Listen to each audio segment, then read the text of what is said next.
50, 45. There goes Davis. Oh, my God. Davis is going to run it all the way back. Auburn's going to win the football game. Auburn's going to win the football game. He ran the missed field goal back. He ran it back 109 yards. They're not going to keep him off the field tonight. Holy cow. Oh, my God. Auburn wins. Auburn has won the Iron Bowl.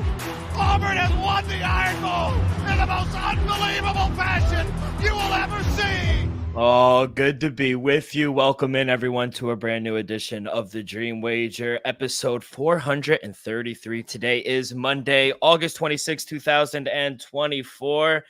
And E, for the sixth or seventh straight year, seventh straight year, the United States have won the Little League World Series. Shout out Lake May, Florida, baby. They beat Chinese Type A in extra innings, 2-1. It was a thriller, kid. Did you catch it? I saw the game winner. It happened off a bunt. Yeah. The first base was charged. Can't blame him. The pitcher threw it at first base. Nobody was there. And then, Florida was able to walk it all. So, shut out Florida, win it all. But the fact that it was a 1-1 game to go to the bottom, it's a 1-0 game in the bottom of the sixth, to me, that's nuts. That's nuts. It was a pitcher's duel, and credit Chinese Type A. They were striking a lot of the guys from Florida out, but they got their only run off of a walk. So did they really earn it? But no, it's the first ever. Florida's the first state to ever win the Little League World Series for Florida. So it's the first time they've ever won. It's the sixth straight tournament win by the USA team. Extra innings, it was an exciting game. It was scoreless after 7, and then in the 8th you felt for them. But am I messed up? Like, I always want to laugh when the little kids are crying. Like, it's messed up, but it's like funny, right? It's funny. It's funny. I don't know what to say about that though, but it just sucks. For all the kids in Chinese Cafe, they wanted to win, though. They were so close. And to lose like that off of a bunt. Who would have? I guarantee nobody would have thought, we would have lose off a bunt. A sacrifice bunt to move the guy to third. The bunt heard around the world. You gotta love it. But credit Florida Lake May. It's in the Orlando area. So shout out Lake Mary of Florida. They take home the Little League World Series. I wanted to start there and give them their flowers. But yeah, over the weekend, Roger Goodell handed out some suspensions. Zay Jones, he was suspended the first 5 games.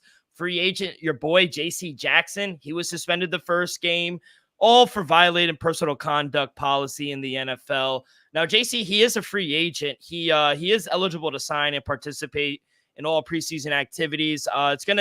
His suspension will take place effective immediately as soon as he's on a 53-man roster. But yeah, kid, I think this is just the first of many of suspensions before the start of the year. Hopefully not not many, but definitely the first few.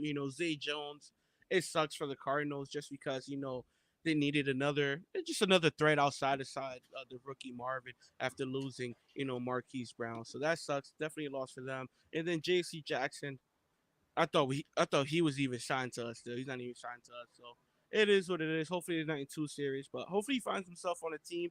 Maybe Dallas gives him a call. DeVar Bland got hurt. So yeah. We'll see about that. Yeah, that's a great call. That was literally the next thing I was going to say. Perfect. We're reading each other. DeVar Bland, 6 to 8 weeks. It's a stress fracture in his foot. It will require surgery. That's the unfortunate part. He told the doctors on Wednesday after practice. He came in Thursday morning, got x-rays, winded up saying that it's a stress fracture. So he will be out at least 2 months, maybe beginning of November. But tough blow for a challenging and I think up-and-coming defense because it's going to be a little different after Dan Quinn leaving. Yeah, it's definitely going to be a little different. I think the Dallas, the way things are, let's just say, constructed right now. CeeDee Lamb is not in the building. So you're going to need that defense firing on all cylinders. So I think DeVar Bland is definitely a blow for what the Dallas Cowboys are, planning right now. To me, this works in CeeDee Lamb's favor. Even though, it's a loss, losing DeVar Bland. We know all the turnovers he was able to get last year, all the interceptions. Honestly, he got Trayvon Diggs back. But to me, the fact that he wasn't able to re-sign Stephon Gilmore, we saw him go somewhere else. Trayvon Diggs is back, but DeVar Bland was the key last year. And one of the main reasons why that defense was so great, so successful, led the leagues in turnovers. It's because of De'Aaron Bland. So I'm not gonna be too worried about it just because Trayvon Diggs is still there. But I'm gonna be a little concerned from the defensive perspective just because right now we don't have CD. We need our defense at full potential. Right, and right now, week one for the first 6 to 8 weeks, it's gonna be pretty good. It's just not gonna be Yeah. at full potential with De'Aaron Bland and Trevon Diggs on opposite sides. Hopefully that front seven gets after him and makes that secondary a little less stressful without Deron Bland. But yeah, definitely a tough blow, especially in the first 2 months of the season. So we'll see how they recoup after that. But other than that, final season of the preseason, and Jets 3-0. They win the Snoopy Bowl. Tommy DeVito wasn't able to do anything. Trey Lance. Ooh. Whew. I mean, I really didn't want to say it. I mean, he had some nice carries, but he's a quarterback. 5 interceptions. My worry about this, Elvis, is this is against guys trying to make the team. You are a top 5 pick. You need to do better than that. Can we say San Francisco messed up and picked him? I think they kind of admitted that by trading him, right? Yeah. So tough blow. I know Dallas, the Chargers, no, Dallas, excuse me. They want to see something in him, but he threw for a bunch of yards, but they still ultimately lost. And he needs to do more than running. 11 carries for 90 yards. That looks like a running back stat. You're not a running back. So I want to see less running and more accuracy and less picks. So 5 picks is unacceptable. Yeah, Dale. One bright side I could take away from it is, the arm looks good. Yeah. The arm is live, so, got some potential there. One thing I can honestly say is Trey Lance is yet to get the reps as these other quarterbacks have. Let's not forget, he missed the whole 2021 season because of the COVID thing. He played in North Dakota State, right? For just one season. So he only has one full season under his belt as a starting quarterback, non-high school. To me, that's just low reps as a professional. We saw it played out in that game yesterday. At times, we saw what the 49ers seen. Yeah. We saw the explosiveness. We saw what he could do with his legs. We saw the arm strength. At times, we see the accuracy. But we saw it multiple times again in the preseason. Not just yesterday, but throughout. He hesitates. Yeah. He can't read defenses. That's the thing. At times, he's deer at headlights. Yeah. And when he locks in on someone, he locks in. So I think it's still potential there. I'm not just gonna, trade away Trey Lance or just drop him. But I'm the 49ers, I see why they traded him. And now the Cowboys, I'm paying Dak Prescott tomorrow. There's hope, though. I think you're a little more hopeful than I think most because, like I'm just not trying to bash him. Yeah, that's fair. I saw the ups and downs. There was some bright sides, but you can't deny the 5 picks. Yeah, I think that jumps off on the board, and there are some of the plays where I was watching, you kind of just scratch your head, like you're not even off looking these receivers. You're just staring at them. Me and you could pick them off. Like, he's just staring at him. Like 3 out of it was 5 picks. I'm going to say 3 were bad. Yeah. 3 were bad. One, the defender just took it away from the receiver. The other one was close. 3 out of the 5 were bad. It also feels like he's forcing things too. So, very unfortunate, but we'll see if he could turn it around. We also saw a good game from Hayden Hooker from Detroit. I thought he played really well. He threw for 114 yards. He almost rushed for 100 yards. Kid out of Tennessee really could light it up. Gonna learn a lot under Jared Goff. So I love the pick of Hayden Hooker from Detroit. Shout out Frank Gore Jr. I don't know if you caught that, but man, I know they lost, but 18 carries for 101 yards, a touchdown. They asked him after the game. They said, "Where'd you learn that from?" He said, "My daddy."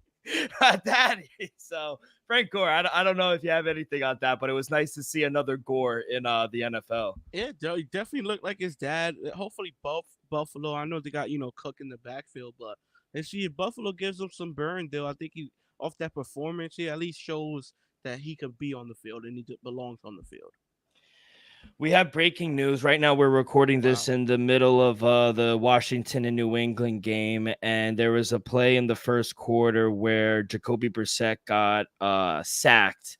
And Adam Schefter just tweeted, Patriots said quarterback Jacoby Brissett suffered a right shoulder injury and is out of the rest of the game. So, well, we know who's starting week 1 now. Drake May's gonna start. Not good. Another It was a hard hit, kid. Yeah, that's not good. But hey, it's just the shoulder, not concussion, not the neck, not the back. So he'll be back in I'll say 2 to 3 weeks. But the bright side, people, Okay. is Drake May possibly gets to start week 1. Throw him in the den against Cincinnati. In Cincinnati, I think it'll be a good game for him. I don't expect much, but I think we need to put the kid out there front and center and just give him a shot. Like I said weeks ago, I don't expect us to win 10 games. I don't expect us to win the division. I don't expect us to win the playoffs. So why not just throw the kid in there and let him develop? Let him get those reps in. Because guess what? We're not going nowhere fast this season and possibly not the next season. But maybe 3 or 4 years from now, the kid is developed. We're going some places. He'll be ready for the show. So, it sucks. But one thing I'll take away is still most likely hit another future. Drake made a start. Exactly. I think it's pretty telling where the direction of the team is going when they traded Matthew Judon. They're in rebuild mode, and that's fine. They're telling you what they're doing. I agree. I think Drake may need the only way he's going to get better is that they put him out there. They can't baby him, coddle him. I think Gerard Mayo is a good coach. We'll see how he does, but it's going to take time. They don't have a world beater team right now. They're going to run the ball a lot. They're going to play good defense. It's going to be ugly games for the Patriots, but I agree. I think they should play them. Speaking of quarterbacks and old Patriot quarterbacks, your boy Mac Jones actually had a pretty good game.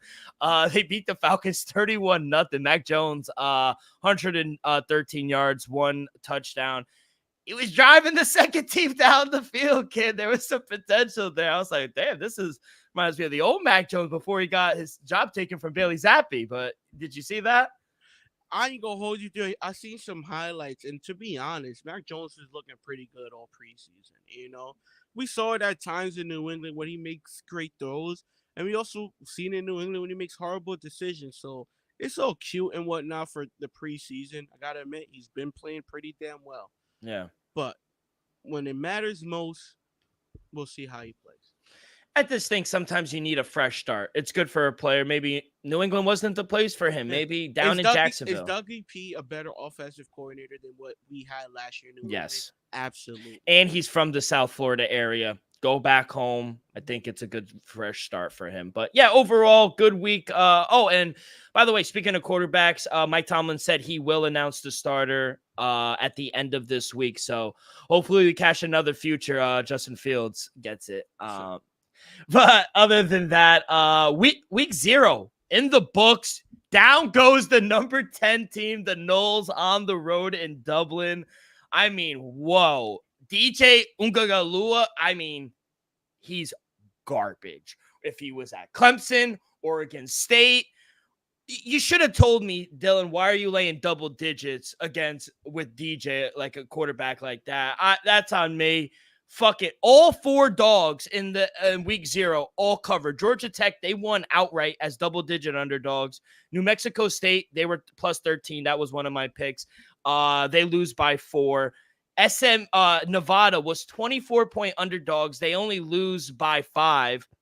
And Delaware State were 40-point underdogs, and they only lose by 21 against Hawaii. I'm trying to tell you. All 4 dogs, man, they cover. They were barking. Georgia Tech wins outright. It was a crazy. I went 2-1. I didn't cover for the SMU. I laid it, but 2-1 on the weekend, kid. Did you catch any of week 0? It was really good games, though. I caught the first quarter of the Georgia Tech and Florida State game. Florida. Honestly, I expected more from them. For the disappointment last season, I understand Jordan Travis injury, not making the college playoff. He felt like he got robbed. This was a chance to show, like, yeah, we got robbed. It wasn't Jordan Travis. We are a complete team. We deserve to be the number 1, number 2, number 3, number 4 ranked team. And simply, they're just not even the 10th best team in the country. That looked like it's just a disappointing. I feel bad for the coach, honestly, just because he did have a great year last season, and honestly deserved to be in the national, in the Final Four. But realistically, though, I think this was just disappointing.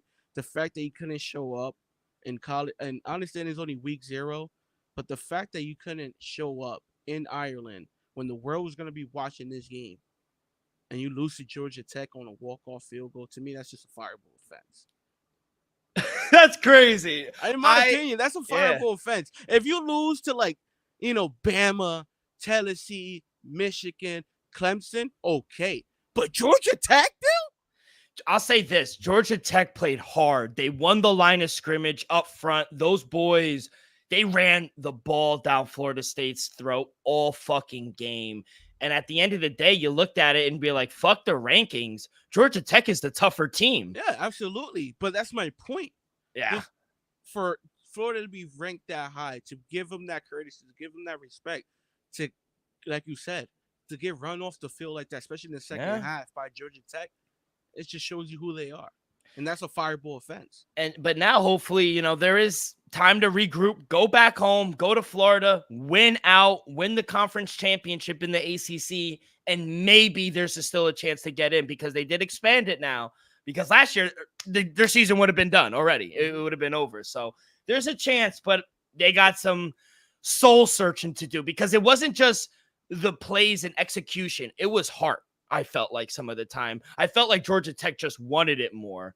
And that's what it comes down to. Hard work beats talent when talent doesn't really want to work hard. So it was a very interesting game. And, Georgia, I think they're going to surprise some people. I really do. Not just off this win. I think they had a lot of hype. They had a lot of people returning. They made some defensive change in the NIL over the offseason. So the Yellow Jackets, watch out for those Yellow Jackets, kid. But overall, really good weekend. It was just great to have football back. But anything over? Oh, by the way, you check out Floyd Mayweather. He boxed John Gotti III over the weekend. I saw that he kicked the ref out mid-fight. I saw that. Yo, I never saw that. That was a bullshit call. Oh, that yeah. was like, come on, ref. Like, just let him fight, bro. It's not It was even a insane. professional.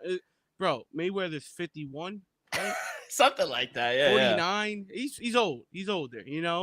John Gotti III, legend. His uncle, his dad his grandfather's a legend. Yeah, he's not a legend. No, all respect though. No, but come on now, ref, let him fight. Yeah, just it was take stupid. your paycheck and go home, my boy. You over trying to officiate Mayweather and John Gotti III.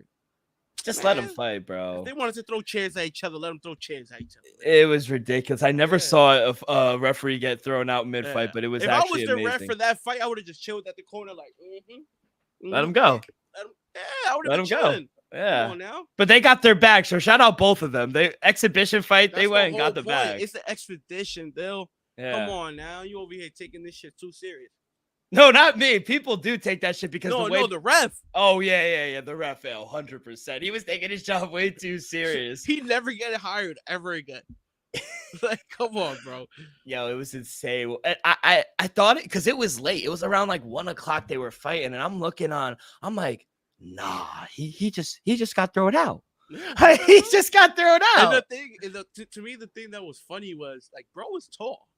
They replaced him with a ref that's like 5'4", 5'5". He came in immediately and he let it rock. He let him everything. Like they got him from the back. That was great. But he did dominate. Floyd did dominate. No. It was great to see them kind of squash their beef because what happened after the fight last time with the families getting in the ring, it got crazy. It was good to see everyone squash the beef, and they all made fucking money over the weekend. So shout out Floyd. He's still the fucking GOAT.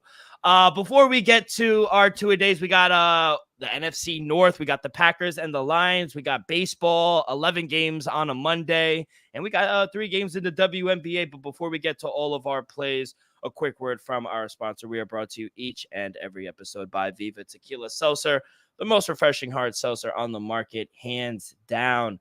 There's no wonder why Viva was voted #1 hard seltzer in the world by San Francisco World Spirit Competition. With only 88 calories, 0 carbs, 0 sugar, and a light 4.5 ABV, Viva is the perfect drink for your post-game celebration, as it was created with that active lifestyle in mind. We flavor tequila seltzer because flavor is the spice of life, and we like our drinks with just a kick, just like how we like our lives. Whether it's Huckleberry playing around the golf with the boys or a new flavor, coconut, watching NFL preseason, it doesn't matter. Our favorites pair perfectly with that Artisanal Blanco tequila for that subtle and refreshing drink. Our belief here at the Dream Wager and at Viva is to live long, live well, and live it up. All right, kid, let's get to it. We will continue our two-a-days. About two divisions left, the AFC North and the AFC West. Really interesting division. We will start with the Packers. Last season, pretty good second half of the season. I think it was a tale of two halves. I thought in the beginning of the season, they kind of struggled, but the second half of the season, number 7 wild card team going and beating Dallas. They didn't just beat them. They whooped their fucking ass. Dallas didn't even belong on that field at that point. Big win total at 10.5. To win the Super Bowl, 18-1. 9.5. 9.5. Oh, it opened up at 10. Excuse me. It opened at 10.5. Yes. To win the NFC, they have the 4th best odds at plus 800. To win the North, plus 200. The second best odds behind the Detroit Lions. Like Elvis said, over under is at 9.5, minus 138 towards the over, plus 112 towards the under. Now, they're favored in 12 games so far. They're only underdogs in 5. They didn't really go out and make too many additions. They went and they signed Xavier McKinney out of New York. They gave him a nice deal. They go and get Josh Jacobs as well. And they get Greg Joseph, the kicker. I thought the draft, they did okay. They got to protect Jordan Love, their first round pick out of Arizona. They got the kid Jordan Morgan, offensive tackle. He's the right guard for the next 5 to 10 years, God willing. They get the linebacker Adrian Cooper out of Texas. He's good. He's going to go right in and start.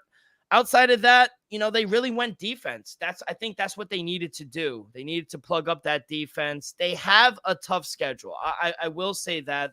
I think the whole North has a tough schedule. Right now, they have the 17th toughest schedule. So a little middle of the pack. Yeah, exactly. So middle of the pack, nothing too crazy.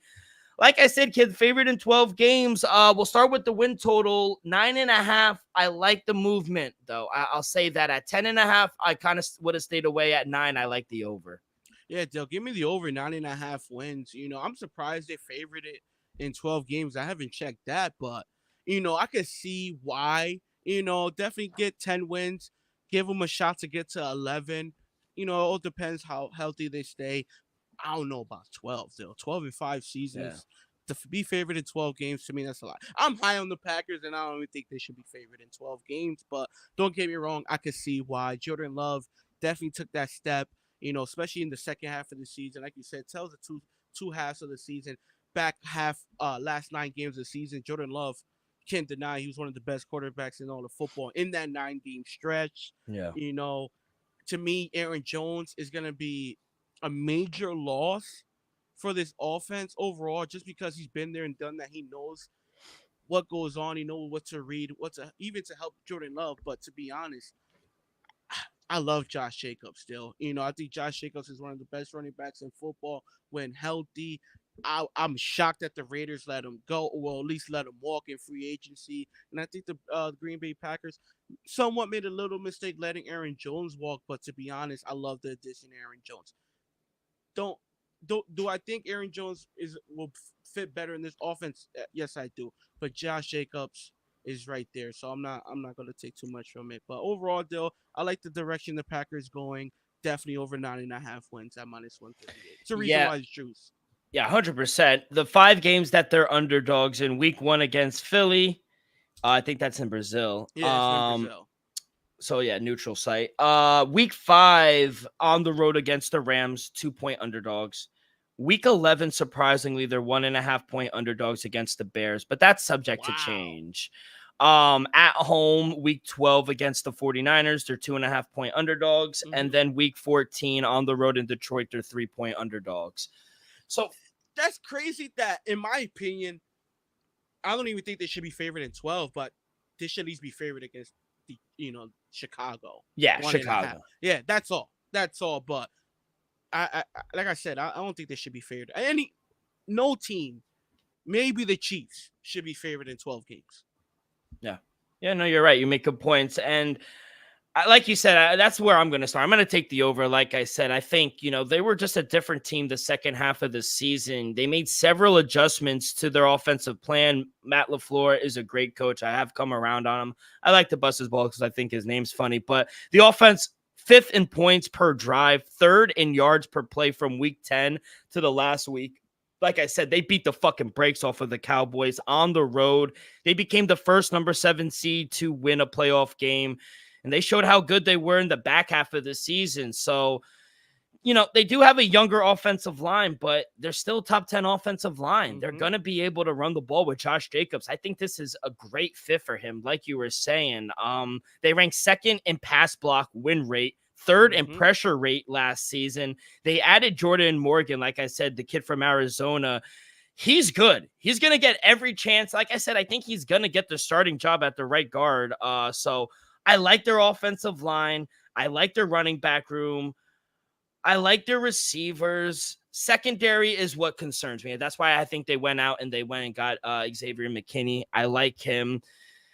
And I like Jordan Love, man. The growth of Jordan Love. I do like him. I've never said I didn't. I just think the money's getting ridiculous. And I understand it's the market, but he's only been good for a half. It's the second half of the season, but I understand you got to pay for the future and what you've seen. I get it, and they get Jaden Reed. We'll talk about him in a sec. I'm really high on Jalen Reed. I think me and you were talking before we went live, and on paper, he's probably not the number 1, but at the end of the year, it wouldn't surprise you if he had the most yards, touchdowns, and everything from this team. So I like Luke Musgrave, obviously Christian Watson. He's explosive. We'll see if he can stay healthy, but as good as this team was in the second half of the season, I think this team has room to grow as well. So they're a young team. I think they're well coached. I got to go over, kid. I didn't count 12 wins. I counted 10 a couple times, and I counted 11 once. I don't think they win 12 games. I maybe they do, and they make me eat my words. And if they do, I think there's a shot at the division, because it's very telling that they and the Lions opened up both at 10.5 point for the win total. So I think that's very telling. Numbers come down on the Packers though to 9.5, but yeah, I like them. How to make the playoffs -166. I got them making the playoffs as well. A little chalky. Yeah, dog. Give me to make the playoffs on -164, and I got them. I think I definitely worth a shot to win the division at +200. Though, I think it's the Lions and the Packers division to lose. Let's just say, a game or two there wouldn't shock me if last game or 2 games of the season it comes down to win the division. And to be honest, though, the way the Packers have that back half of the season, and I agree with one thing you said, Dill. I think the best is yet to come. We saw it that last back half of the season. What Matt LaFleur was cooking, Jordan Love developing, being that top 10 quarterback. And one thing that we could honestly say is we're gonna see the Green Bay Packers healthy. The wide receiver core is gonna be healthy. That wide receiver core wasn't healthy in the playoffs or in the back half of 9 games of last season. The offense is going to be healthy. The offensive line is going to be healthy. Aaron Jones was hurt periods of times last season. That's why he looked so fresh in that Dallas game. That's why he torched them, honestly. He looked so good in the back half of the season because he missed most of the games in the front half. Josh Jacobs is going to be there. A.J. Dillon, that duel is going to be pretty damn well. Work pretty damn well behind the offensive line. And then you have, I understand there's no, Pro Bowl household names, but we know, and people who honestly watch football week in and week out, Christian Watson, Jaden Reed, and Romeo Doubs is a pretty solid wide receiving core. I'll say this. I think they have a top 10. That might be pushing, but definitely a top 15 receiving room. They all healthy.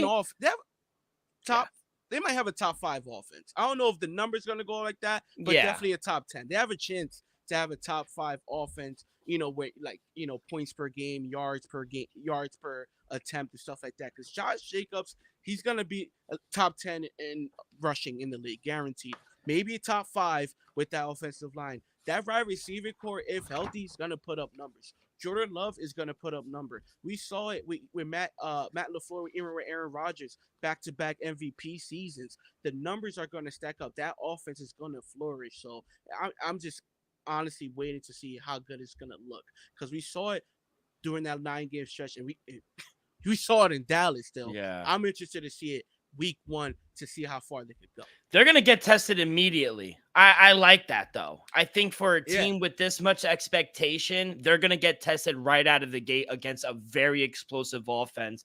Now, you mentioned about the running back and receiving room. According preseason rankings by position, six best offensive line. They have a top 10 running back room, and their receiving room is ranked 11th. Right outside. I mean, yeah, it's a top 10 offense. It's a top 10 offense. And they got a top 10 quarterback. Jordan Love was ranked 13th, but I think he's still, at times, he was a top 10 quarterback. Mm-hmm. I can't even doubt that. Their front seven is ranked 8th. Head coach, 6th. At times, I think Matt LaFleur could be a top 5 coach. And I understand you're skeptical about the secondary, but we could agree Jair Alexander is a top 5, top 10 corner. So you got a big dog in the secondary. I understand collectively is not great, but at least you have a multi-Pro Bowler leading it. 100%. And that's my issue with the defense. They're ranked 17th. Not terrible, middle of the pack. Not great. That's not great. Yeah, not great. I think we'll see shootouts with Packers this season. Let's go to Jair Alexander. Real quick before we do that, I like the division. I think they're live, but I need a better number. Maybe in season they fall week 1 or 2, and we could jump on it a little early. Maybe get plus 300. I think I need a little better of a number. It's a 2-horse race. 100%. Okay. I agree with that. Let's go to Jair Alexander. He's the only guy we can take advantage of in the prop market. He has a 1.5 interceptions. The market's at plus money, plus 124 towards the over, minus 158 towards the under. He only had he had actually no interceptions last year, but 2022, he had 5. Outside of that, he has gone under this in his whole career. But I think the problem is what we talked about earlier with like Sauce, Surtain, Darius Slay. They just don't throw on his side. That's the problem. And I mean, they're smart. You really don't want to really challenge Jair Alexander like that. He's a I'd say top 4 corner, but I gotta go under, kid. I just don't think he's gonna get the volume. Same. I'm not gonna touch it. He definitely has a shot to go over if he gets the volume. Like you said, he's well respected. He's one of the best corners in all the football. And in that division, they know. Maybe Caleb Williams, tests him a couple times. I don't expect Sammy D to test him too many times. And I think Jared Goff knows, I got enough weapons. I'm going to target Alexander multiple times in his game. So I'm going to just stay away. But I do agree with you that I just don't think enough, teams / quarterbacks out there is going to, let me throw it that way 10 plus times this game, And if they, especially they'll throw it once or twice, and if they see it doesn't work, they're not gonna go and test it again. So and it's not like he's a bad player just because he doesn't get the picks. I think it says more about him that they're not throwing it his side. Let's go to Christian Watson though. Only his receiving yards 675.5. Christian Watson last year 422. He got hurt, but 2022, really didn't do that much either. He had an okay year, got hurt. That's the problem with him. Like I said, can he stay? If he could stay healthy, I think he can go over it. I'm just not banking on that because he's injury prone. All he has shown me is him getting injured.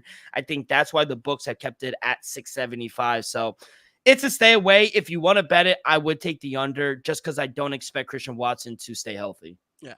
If Christian Watson plays 12 games, he's going for 800 plus 5 to 8 touchdowns. Still, we say it times and time again, Christian Watson talent level is supreme. He's a big guy. I think he's 6'3", 6'4", runs a 4.45, and we saw it in Aaron Rodgers last year in Green Bay. Christian Watson was just explosive. Remember that 3-touchdown game? Think about it, people. This guy yet to play more than 10 games in a season. In 2022, 7 touchdowns. Last year, 5 touchdowns. Give this man 15 plus games. He's going to get up there in double-digit touchdowns. So he's such just a threat on the outside. if he could just stay healthy, I think that's what takes Jordan Love and this offense and this team possibly somewhere they haven't been in a while. Honestly, Dale, if this wide receiver core can stay healthy, Jordan Love can hit him down the stretch. Christian Watson is definitely a game changer. I'll lean his over. I just don't expect him to play 12, 14 plus games. If he could just give me 12, I'm taking his over. And it's Yeah. a shame that his touchdown prop is not available because Vegas knows They if know. if he just plays 8 games, he's going to score multiple touchdowns. Like I said, in just limited time, last year 5, year before that 7. Dude had 3 in one game. He's explosive down the field. I think that's what it is with Christian Watson. Unfortunately, he just can't stay on Yeah, the it's field. all like hamstring injury, pull. Like, Does it's he all, not stretch? Like, no, I heard something that his right leg is longer than his left, or his right leg is stronger than his left. Something like is bigger. One of his legs is bigger than the other. Something like that. yeah, that's strange. I haven't heard that. That's insane. All right, let's go to my guy, Jalen Reed. Unfortunately, he went to the school up north, but second round pick last year. He balled out, man. 64 catches, 793 yards. He had 8 touchdowns. Can he take that next step? His prop is at 760 and a half. I mean, he went over this in his rookie season. I like him again. I'm going to go over it. His touchdown prop, little chalky at minus 126, but it's at 4.5. I'm going to go over that as well. And just because I don't think Christian Watson's going to stay healthy, I think he is going to be the number one. I think he's also a sleeper in fantasy as well. Yep. I picked him up in my fantasy. I got him late, like 7th, 8th round. I like Jalen Reed. I think he's shown you that he can stay healthy, and he showed he has good connection down the stretch with Jordan Love. So I think the books got this one wrong. Yeah, to me, Jordan, I said it before the pod, to me, Jaden Reed, he's not the number one on the depth chart. But come season end, he will be number one in receptions, number one in yards, number one in touchdowns. Still, give me his over 760 and a half at minus 112. I feel like this number is just too low. I understand he might not be 1,000-yard wide receiver, but it should be at least around 850. I'm going to say the kid goes for at least 900, 850 plus, and then 4.5 touchdowns. The kid had 5 last season. Yeah. I expect Jordan Love to be better and him to be better. The offensive line to be healthier. That means it's going to be better. A healthier running back, Josh Jacobs, is going to improve that offense. You know why it was a little slow the first 10 weeks of the season, though? 9 weeks of the season? Aaron Jones was hurt. A.J. Dillon is a pretty good running back, but he's not a bell house back. So I think Jalen Reed, if Christian Watson is not there, in which I don't expect him to be there most of the season, I think Jalen Reed, by week 8, is the number one wide receiver. Let's go to Josh Jacobs, because I think behind this offensive line, I think Josh Jacobs, this is a really good fit for him. 2022, he came off that career year, 1,600 yards, 12 touchdowns. He was just balling. Led the league. Led the league. 2012 or 2023, excuse me. I guess I'm going to use air quotes, down year, but he still rushed for 805 yards. He had 6 touchdowns. This year, his prop is at 925 and a half. Over under his rushing touchdowns is at 7.5. I'm going to stay away from the touchdown because outside of that career year, in 2021, he had 9 touchdowns, but he still didn't get over this number of 925. 2020, he had a really good year, rushed for 1,000 yards and 12 touchdowns. And then in his rookie season, he rushed for 7 touchdowns and 1,100 yards. I got to go over on both. He has a better offensive line than he ever did. I think this is a really good fit. Like I said, I think they're actually going to run the ball a little too. So, I'm going to take his over both. Yeah, Dill, give me Josh Jacobs over 925 and a half rushing, Dill. I think he goes possibly over 1,000 yards once again. I think with that offensive line, the play calling, if he could just stay healthy, I think he goes for over 1,000 yards easily. And then with the touchdowns, Dill, I stood away from it just because, like I said, A.J. Dillon, I think he's going to get some of those touchdowns, especially in the red zone. You know, if Josh Jacobs busted in a 20, 30-plus yard run, by all means. But I think in the red zone, A.J. Dillon's going to get a little more, just a little more reps in the end zone. Why need to, throw Josh Jacobs from there? He's gonna march you down the field. A.J. Dillon can clean up the work. So I think A.J. Dillon lean over his touchdown prop. Couldn't really find it, but shop around. But Josh Jacobs over 925 rushing, I think it's a clear favorite. All right, let's get to the man of the hour now. Jordan Love, he really didn't play all that much, 21 to 22. He was sitting behind Aaron Rodgers.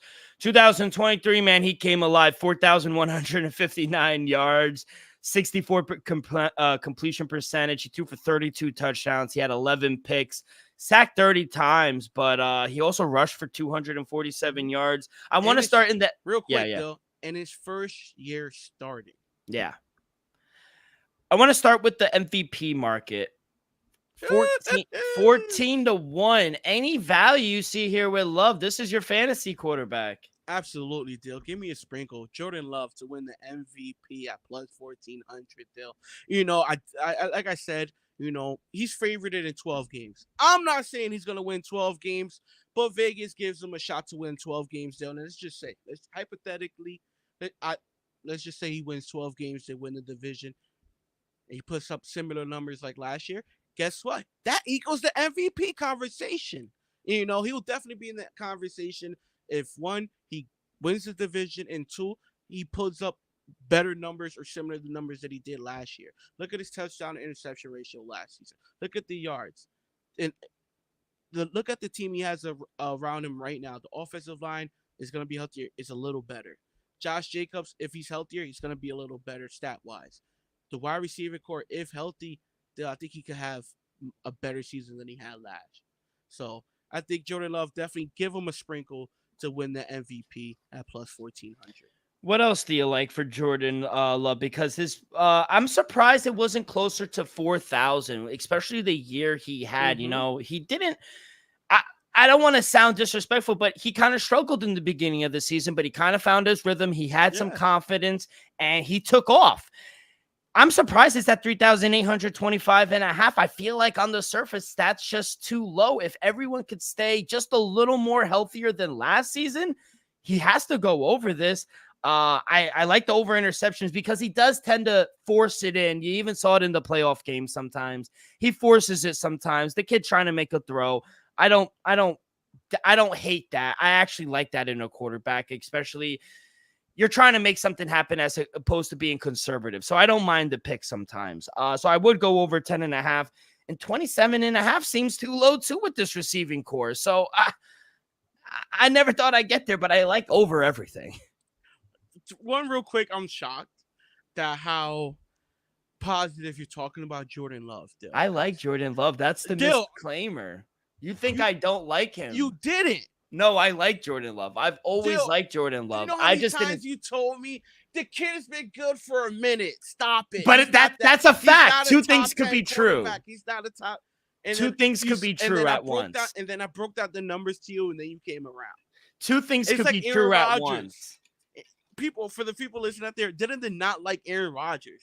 And then I broke down the film. I showed them a couple of highlights, like, bro, look at this game-winning drive. Look at this game-winning drive. And he was like, I can't front. He's like that. And I'm like, Dill, I'm trying to tell you. And Jordan Love is like that, Dill. Jordan Love is like that. I think he's great. I think he's going to be a top 10 quarterback moving forward for year on, year out. I think Matt LaFleur is a great, not just head coach, but offensive coordinator, play caller. So give me Jordan Love over 3,825 and a half, and give me Jordan Love over 27 and a half touchdowns at plus 104. I feel like these numbers are too low. I think it should be around, if the kid threw for 4,100 last year, and we expect him to be better. You got to remember, people, this was I'm not going to say his rookie year, but it's his first year starting. That's why he struggled a little bit in the first couple of weeks of the season. It's the first time he's been in NFL action week in and week out. So he needed time to adjust. And sooner he got adjusted, the kid took off.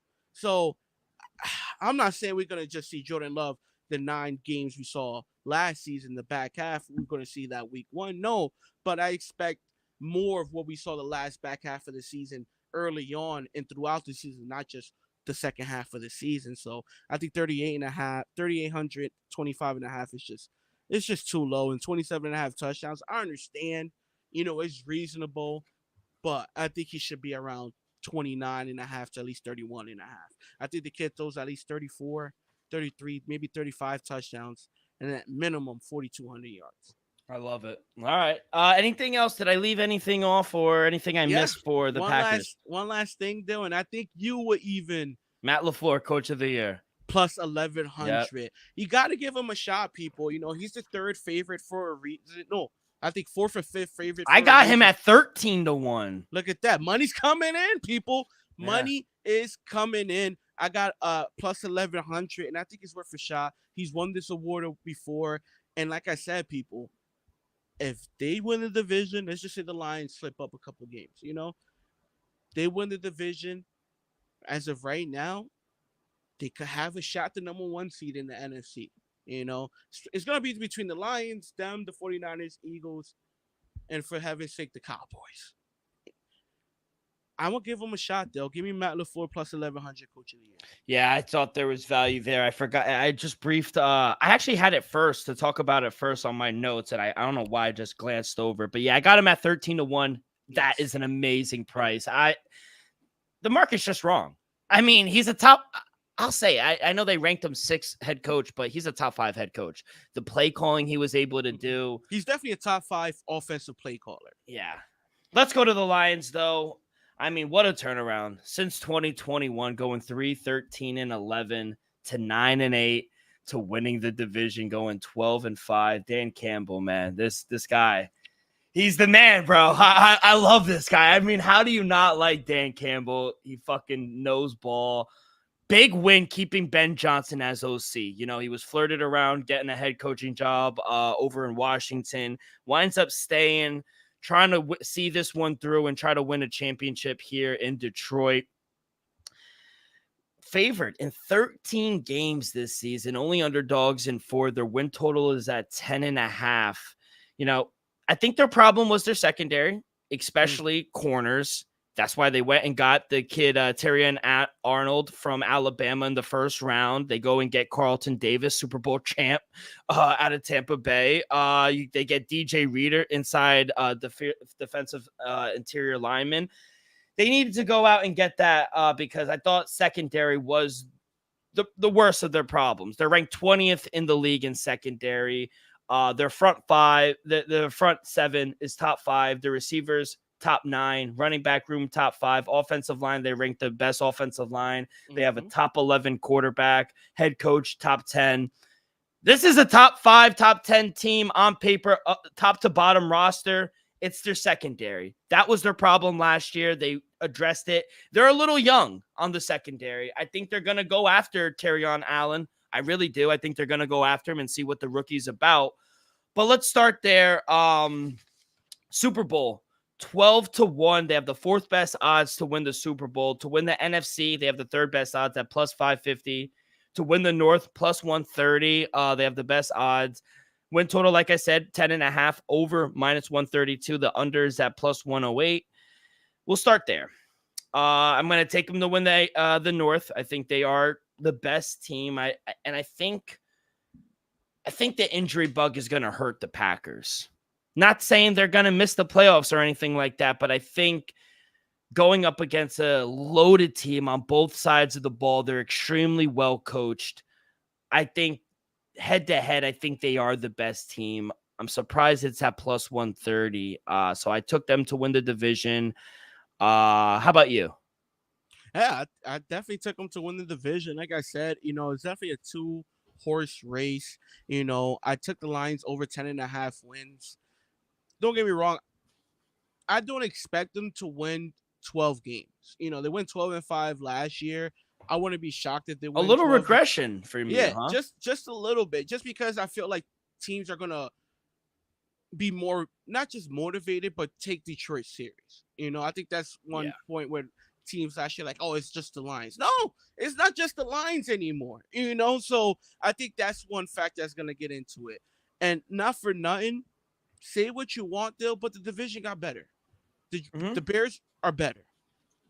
The Packers are better.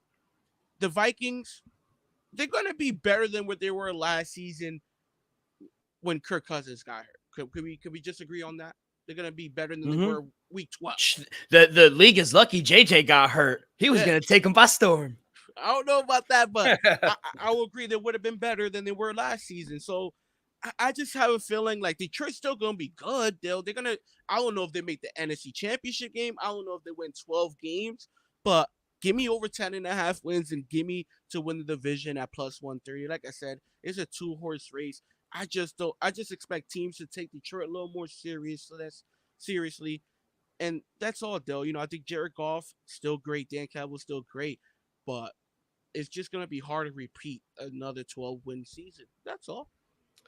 Yeah, I gotta take the over as well. I really like the over. It's favored for a reason. And they were last season. Their offense was extremely efficient, Mm-hmm. especially on early downs in the first half. They ranked first in yards per attempt, as well as top 5 in yards per play, EP per play, and yards per carry. They totaled 250 first half points and led at the half in 13 games. They were 11-2 in those games.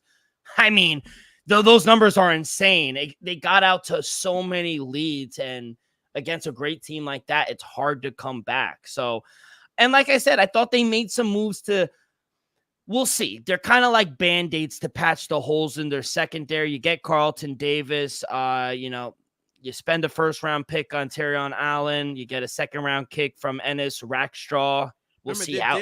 they did lose C.J. Gardner Johnson. So Yeah, but he was hurt. He didn't yeah, really play all that well either. but So, he was there come playoff time. yeah, But he was. what one thing I can honestly say about the Lions,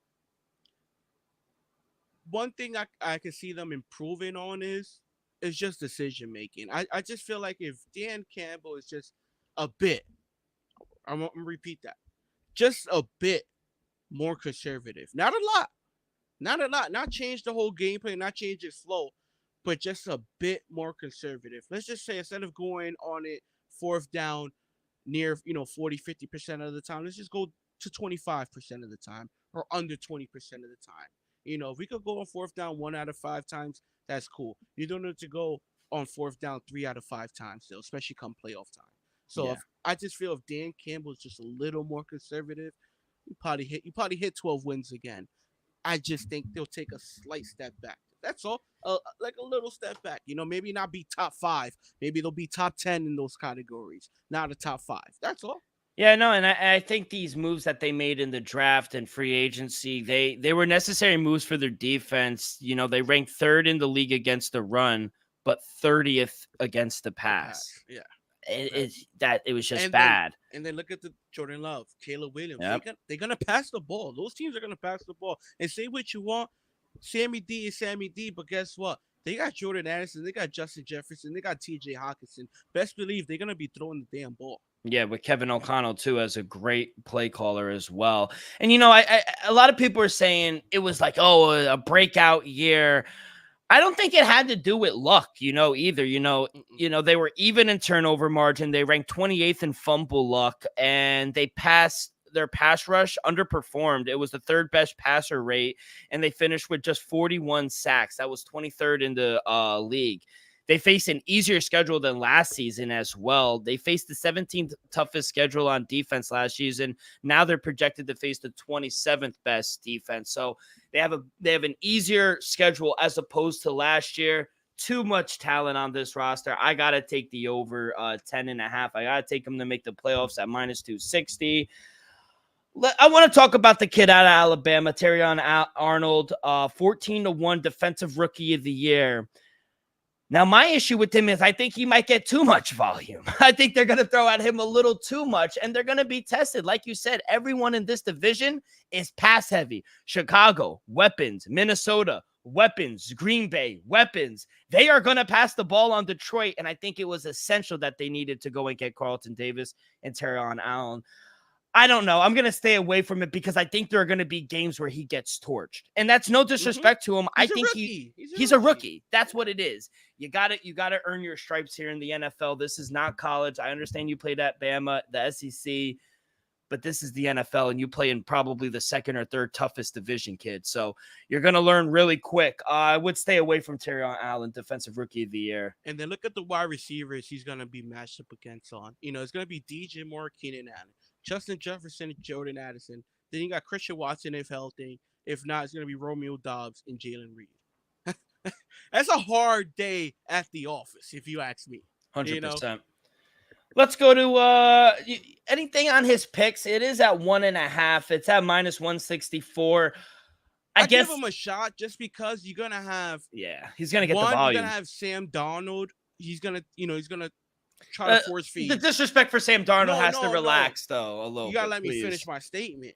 He's gonna try to force feed Justin Jefferson, TJ, and these guys because guess what? They're gonna be playing from behind most likely majority of these games, and guess what? You're gonna have to force feed those targets to come back and win the game. And I think Sam Darnold gonna have multiple games this season when he has a ton of yards, but maybe a couple of interceptions as well. So I think he'll definitely get the volume.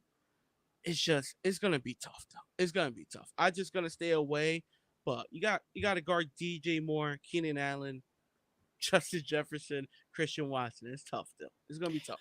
Let's go to the hometown kid, Aiden Hutchinson. His sack prop right now is at 10.75. So to get 11 sacks, he had 11.5 last season. That was top 12 in the NFL. His rookie season in 2012, he had 9.5. So he did take that next step.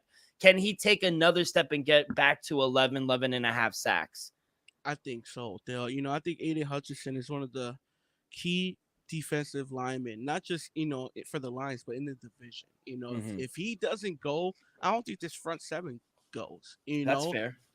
I think for the Lions to have a successful season to win the division, you need Aiden Hutchinson to at least cause havoc. I'm not saying he needs to go out there and win the defensive player of the year, but he needs to be like on film. He needs to cause havoc. He needs to when you go to practice on Wednesday, Thursday, and you're watching film, you can be like, we need to figure out a way to block Aiden Hutchinson because he can honestly blow up the game. So give me over 10.70, 10.5, well 10.75.5 sacks. I think the number is just right. Don't get me wrong, but I do think Addison could have a chance to one set a career high in sacks and two to at least get 12. I think he improved from last season just a little bit. The kid has a long gas tank, and to be honest, it's going to be hard to keep blocking him night in and night out, well, week in and week out.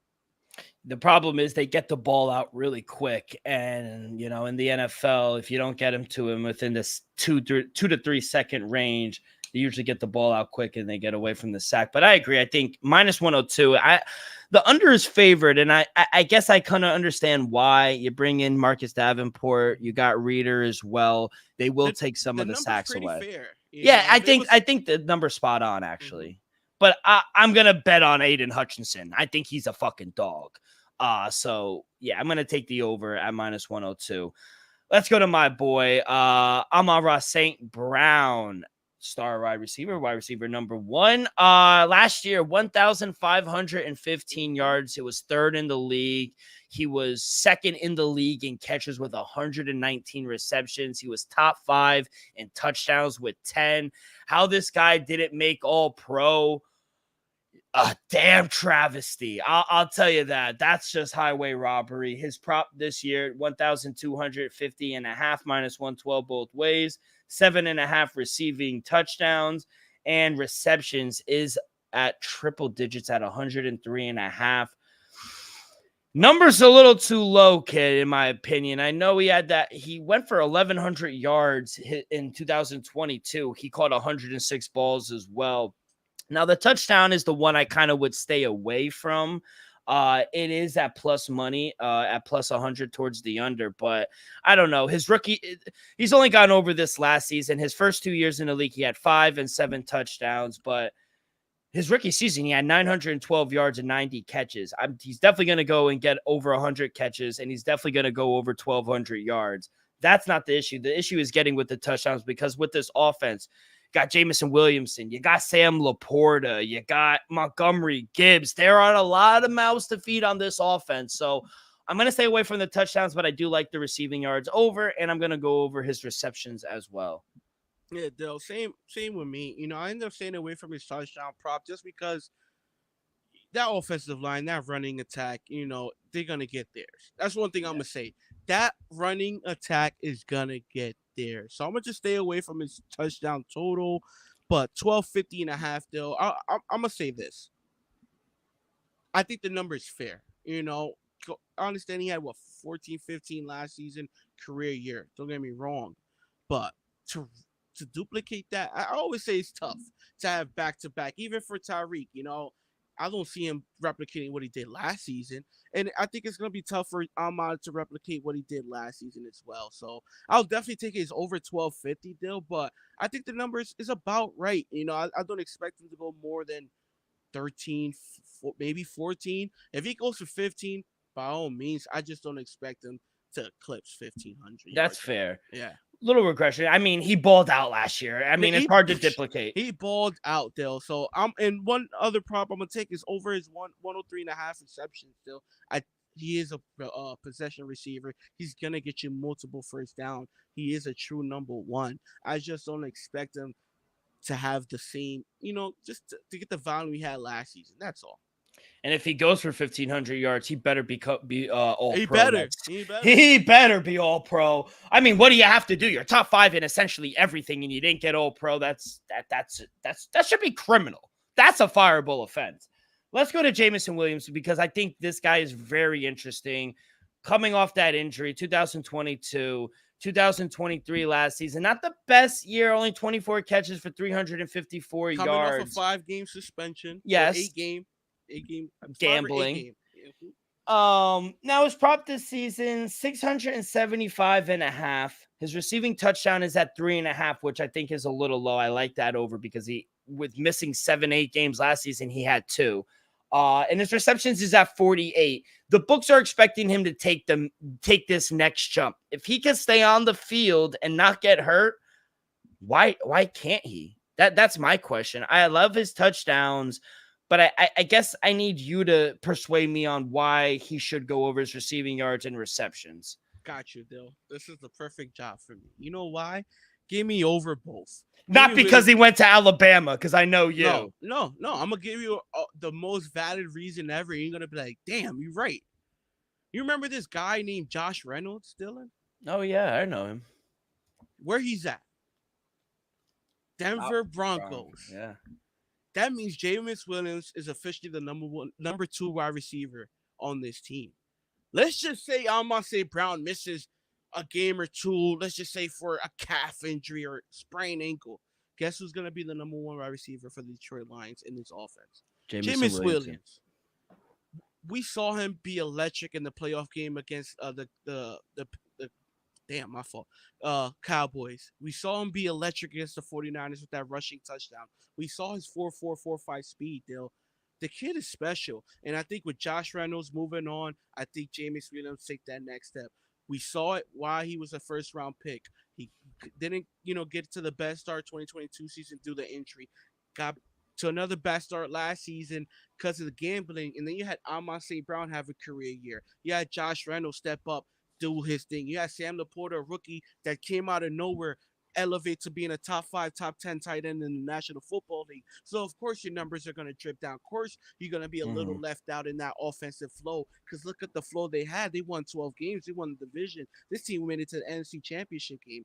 Guess what, Bill? That offense ain't the same, and it'll be a little more involved in around Jameis Williams without Josh Reynolds there. So give me the over on both 675.5 and over 3.5 touchdowns. I think Jameis Williams will have a career year. Let's go. I'm all in. Did I persuade you? Yeah, You forgot about Josh Reynolds. I'm all in. Bro, they got Donovan Peoples-Jones as well. This is a good team. We'll talk about Sam Laporta next, but yeah, I like it. I was going to get there with the receiving touchdowns. My problem was, can he stay on the field? I think he can this season. I think he will. As long as he don't place no bets. Yeah, exactly. I think he'll be fine. Let's go to the guy, Sam Laporta, because I agree. I think, they just breed offensive linemen and tight ends, Iowa. Surprisingly, he went in the second round, but I mean, what he was able to do. Nobody expected. Yeah. Nobody. 86 catches, 889 yards. He had 10 touchdowns. That was top 5 in the league. This year, his receiving prop is 825.5, 7.5 touchdowns, reception 79.5. This another one. What spot on? Is there gonna? I guess my question is: do you expect some regression or maybe a sophomore slump from Sam Laporta? Because I don't. I expect him to actually have a better year. I'm not gonna say regression, but Dale, I think it's gonna be tough. Like I said, it's gonna be tough to duplicate what he was able to do his rookie year. One, he's gonna have the attention on him, Dale. The first 6, 8 weeks of the season, it was Sam Laporta who I had him in my fantasy league, so I knew exactly who the fuck he was, Dale. But let's just be honest, it took some time to people kind of like, oh, he's a threat. We're gonna have to cover this man. Instead of just putting a linebacker on him, now we need to put a DB or safety on him, Dale. And I think he'll get that type of attention. So I'm gonna stay away from his yards total. I know. To be honest, I think it's spot on. I think he's an 800, 900 yard wide receiver. Though it's not like it's at 25 or something like that. I think it's spot on of what he's gonna be, an 800 to 900 yard wide receiver, or tight end. But I'm gonna go over his touchdowns still, 7.5. I think in the red zone, if the running attack don't get it, I think he's gonna be one of the primary targets in the red zone. Big boy, and I know after last season, Jared Goff and Dan Campbell have trust in that kid. So I expect him to go over 7.5 touchdowns again. If he had 10 as a rookie, it wouldn't shock me if he follows it up once again with the touchdowns. Still, it's just to get over 900 yards, 875.5 receiving yards. I think it's tough the way that offense is constructed right now. Yeah. No, I agree 100%. I think he's a great fantasy guy as well, Sam Mhm. Laporta as well. So if you want to draft him as well, let's go to the running back room. Woo! Running back room, one of the best in the room. It's a two-headed beast with David Montgomery and Jaheir Gibbs. Right now, we'll start with David Montgomery. His rushing yards is at 825.5 rushing yards. He rushed for over 1,000. He was top 10 in the league. He had 13 touchdowns, top 5 in the league as well. I'm just reading top 5s off of every fucking offensive player on this team. 9.5 touchdowns again. But that's what I mean. That's exactly what I mean. I don't expect all these players in this team to be top 5 in all those categories. Once again, it's just tough to duplicate that. Don't get me wrong; they're gonna be pretty damn good still. But for them to be in top 5 in all those categories collectively again, I just think it's very hard to do. 825. I do like the over. 2022, he only ran for 801 yards, but in 2021, he did go over this number as well. He did have. I'm gonna stay away from the touchdowns though, because it's a two-headed monster, and I do think at the goal line they do give it to David Montgomery, but Jameer Gibbs does get a lot of those touches as well. So I do like the over. I do think he could get closer to 900 to 1,000 yards again, but I'm going to stay away from his touchdowns. And for fantasy, but after you give me your picks, would you take David Montgomery? Because I did, but I got him a little later in the draft. Let's go with the props first. I'm attacking it the same way I attacked it with Miami. I could be wrong, but this is just my gut feeling. Jameer Gibbs was a top 15. I think he was a 12th overall pick last season. I think his touches improve. I think he'll be a little more, of a, let's just say, the first option. Let's just say I think he'll get a little more, first team reps than David Montgomery did last season.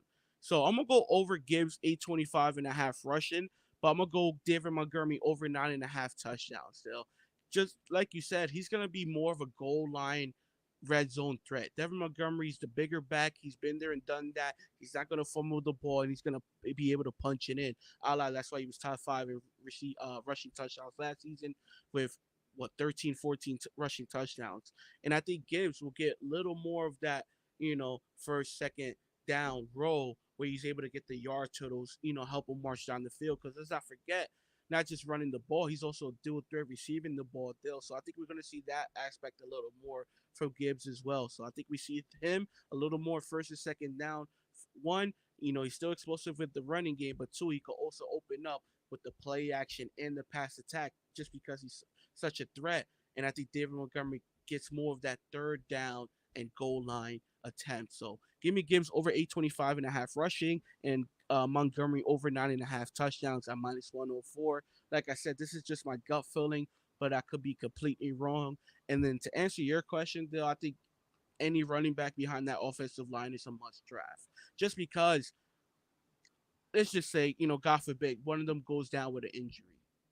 The other one's going to be top 5 in rushing yards, rushing touchdowns, and in those stats. We know this. That Yeah. offensive line is one of the best offensive line in all of football, if not the best offensive line in all of football. We know Dan Campbell. They're going to run the ball. They're going to run the hell out of it. And Jared Goff is going to dump it off to the running back a couple times as well. So it's just one, we know they both going to get their attempts and touches. And then two is if one of them goes down, the ceiling for the other is just sky's the limit. Yeah, I do think Jahmyr Gibbs is a guy you draft before because he's a dual threat and he could catch it out of the backfield for fantasy. But yeah, I think it's at the same number. His is at 825.5 rushing yards. His rookie season, he almost rushed for 1,000 yards. It was 945. And I got to take the over as well. I got to take the over touchdowns as well. He had double-digit touchdowns. He was top 10 in the league as a rookie. With that offensive line, he's gonna get a bunch of yards. He had 182 carries. I mean, they split the time between these two guys. They're gonna control the line of scrimmage, like you said. They're gonna run the ball. It doesn't matter how many weapons they have, as long as Dan Campbell's in charge of this program, they will fucking run the ball and they're gonna control. And we know they're gonna get a couple extra plays per game because they're gonna go for a fourth down as many times as they do. Yeah, good call there. So, yeah, I like over both Jahmyr Gibbs 825 and 7.5 touchdowns as well. I expect another big season from both of them. Same thing for you. Yeah, I took both. Well, I just took Gibbs over 825 rushing and then Montgomery over 9.5 touchdowns. Let's go to Jared Goff now. Great season last year. He was top 5 in touchdowns. He was 4th in touchdowns with 30. He was 2nd in the league. He almost threw for 5,000 yards. He threw for 4,575. That was 2nd in the league. He had 12 touchdowns, but that's going to come with the amount of times he threw. He threw over 600 attempts on the season. Completion percentage is over 67% of his throws accurate. His prop is at 4,025. I expect 2,000-yard receivers. I think Sam Laporta might get close. I think Amon-Ra St. Brown's going to get his 1,000. I think Jameson Williamson, his prop is at 600, but he might get 700-800. So I like the over 4,000.5, 4,025.5, excuse me. I like his over touchdowns as well. And I like his picks just because we know sometimes Jared Goff tends to throw some picks. No disrespect, but when you're throwing the ball that much, you are going to throw some picks. So, yeah, I'll go over everything for Jared Goff. Yeah, I'm going to just go over his passing yards still. Like I said, I do expect some regression, but I don't expect 400 or 500 yards regression. I think 4,025 is a little low. I do expect to get at least 4,200, maybe 43. I don't expect to go 45 plus again, but I think 4,025 is a little low. The touchdown market, to be honest, it's about fair. That's why I'm gonna just stay away, just because I can see him getting 29, 30. But also see him just throwing for 27 and 26. So with that offensive line, that rushing attack deal, I'm not gonna bet his touchdown over it, just because Gibbs and Montgomery are live to get 20. Combined, 20 plus. So I'm gonna just stay away from his passing touchdowns, but I wouldn't be shocked if he goes over. It's just I have that much respect for that running back room and offensive line. And that's it. They'll just over 4,025.5 passing. Yeah, I think that's the most safest bet out of Jared Goff's prop is the yardage. He's gone over this in 3 of his last 5 seasons. So with this unit, and I think he's actually taken the next step and gotten better since coming to Detroit, especially with Dan Campbell. So I agree, kid. Very high on them. Oh, my fault. Yes, Ben Johnson. I know he's not getting the credit he deserves, but yes, Ben Johnson as well. So, yeah, we took care of the first 2 teams. We'll take care of the Bears and the Vikings on Wednesday. Real quick, though, let me just end it off. I'm going to take Sam Laporta. I'm going to take him over 7.5 touchdowns at +1. Did I skip Sam Laporta? Nah. Yeah. I definitely said it. Nah, you did. We didn't even touch him. I didn't touch his yards. No, I'm sorry. We did. I forgot to mention his touchdowns. Oh, okay. I was about to say I crossed it out. Yeah, my fault. I just forgot to say his touchdown prop. That's why. I'm gonna take over 7.5 touchdowns for Sam Laporta. Like I said, I'm staying away from his wide receiver prop, but I think 7.5 touchdowns. I love it at plus 102. And then my last play, Dill, I think you're gonna love it, and I think you're gonna put a ticker in as I say it. Assistant Coach of the Year, Ben Johnson at plus 900. I think he should have been a head coach to me. I would have loved him. Don't get me wrong, I love Gerard May. I think he's going to be a great head coach, but I wouldn't be mad at Ben Johnson being our head coach either. To me, he could have easily got not any job he wanted because, that's just crazy, but he could have been let's just say he could have been a head coach at multiple locations if he just chose to take the job. Let's just say that. But he likes what he's building in Detroit, and honestly, I would too. Indoor, you're under Dan Campbell, you got something special brewing, possibly a championship. So give me Ben Johnson plus 900, assistant coach of the year. I love it, kid. All right, let's get over on to the Diamond. 11 games. We do have a doubleheader. The first game we have day baseball, Royals and Guardians, and then the second game is at 6:41. But kid, I'll let you lead it off. Yeah, what do you got? We got a doublehetter too. The Red Sox. Oh yeah, the Red Sox. I forgot. Toronto, the Blue Jays. We're not heavily favored in both, but both of them are just a little juice. We're minus 161 on the 2:00 game, and then the evening game are minus 162. So I like them both. I'm just not gonna say bet them, but I do lean the Red Sox in both games. My only play of the day that I'm taking officially, I'm gonna start it off. Atlanta Braves taking on the Minnesota Twins. You got Max Fried on the mound for Atlanta. You got Bailey Ober for Minnesota, and I'm gonna go with the Twins on the money line. Overall, they're sitting at 8. Basically, at a pick 'em. Give me Ober on the mound, minus 108 on the money line with Minnesota at home. Yeah, I agree. I took Minnesota as well. Really good at home. They lost, tough one today. They did lose on Sunday to the Cardinals. They had the game. They blew it in late, but yeah, Michael Harris went down today. They're just riddled with injuries right now. Austin Riley went down for the Braves. They're riddled with injuries right now. They just lost to the Washington Nationals. It's a travel spot for them as well. So yeah, I like it. I like Max Fried. Don't get me wrong. I think Bailey Ober's just as good. That may be a little of a hot take, but I think this is a tough series for Atlanta on the road. I'm gonna take Minnesota. I agree with you. And then the second play for me, I'll go back. It's a little earlier in the day. The Chicago Cubs taking on the Pittsburgh Pirates. I'm going to take the under here, kid. Two good pitchers, Jameson Taillon, Luis Ortiz. I like it. I'm going to take the under here, kid. You got winds blowing in as well. And let's just be honest, both of these teams have been under teams this whole year, especially Pittsburgh at home. So I'm going to take the under. I think 8.5 is a little too high, especially the way both of these teams have been scoring the ball. I mean, Pittsburgh really not scoring a ton of runs. They scored 4, 2, 4, 6, and 0. So not scoring a ton of runs here. I'm going to take the under 8.5. I like it. I like it. Like I said, I'll lead the Red Sox, both of them. If you want to parlay, I do think we'll bounce back. We just lost 3 straight games. Don't get me wrong, Toronto's been playing better, but they don't want no smoke with the Red Sox. And like I said, I'm taking Minnesota on the money line. And then I lean just because the Marlins been doing so bad, but yet there's no pitcher determined for the Colorado Rockies. I'll lean the Rockies at home minus 108 in a pick 'em. But as of right now, it doesn't have a pitcher schedule, so I'm going to just stay away. Yeah, I want nothing to do with the Red Sox. I've really gone ill to them. We're down bad right now. Just because the pitching annoys me. The bullpen has been terrible. Cutter Crawford is atrocious. I'm not high on Nick Pivetta maybe 5 years ago, but not anymore. They should beat Toronto. Toronto's not a good team. I get headaches. Just you can tell me by me talking about the Red Sox because I like them. They score a ton of runs. It's not the offense. It's the pitching annoys the shit out of me. So I kind of like the Seattle Mariners minus 125 short price for a really good home team against Ryan Pipiet for the Rays. I like the Mariners. They got a back into the win column on Sunday. I kind of lean them.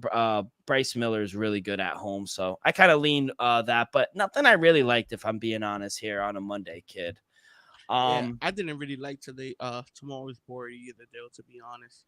Let's go to the WNBA, though. We do have 3 games. Caitlin Clark and the Fever are playing. They're on the road taking on the Atlanta Dream. Money's come in on them. They opened up the -1 point favorite. They're on the road now, taking laying 2.5 against Atlanta team that, they're trying to fight to stay relevant, but Indiana 13-16, trying to stay afloat and get into the playoffs, kid. Anything here? Yeah, I'm going with Indiana -2.5 on the road. I've been saying it even before the Olympic break, but after the 10 first 10 games of the season, Indiana's just been a different team. We saw it since the Olympic break has been back. They've been playing even at a higher level. So I expect them to take care of business against Atlanta on the road. Kind of surprised it's only at 2.5, but I understand. And then I'm gonna take the New York Liberty. I'm gonna lay the 5 on the road against the Mercury. Don't get me wrong, Phoenix. They got Diana. They got BG and everybody, but to be honest, they just been underperforming. I expect the Phoenix just to be a little better, and I'm yet to see that. New York Liberty, one of the best teams in the W, and I expect them to take care of business. Give me the -5 on the road. Tough loss for the Chicago Sky at home against the Aces, coming up 2 points short. I mean, what a game from Asia Wilson, best player in the world, 20 points, 18 rebounds. Angel Reese had 22 rebounds. Her prop was at 13.5 today. I told you this about a week ago. I'm going to continue to tell you, if they hang a 12 or 13, ladder it. She is just a rebounding machine. She's actually insane how good of a rebounder she is. So it's free money, Elvis. I'm trying to put people on notice, but you don't want to listen. I mean, 22 fucking rebounds is insane, kid.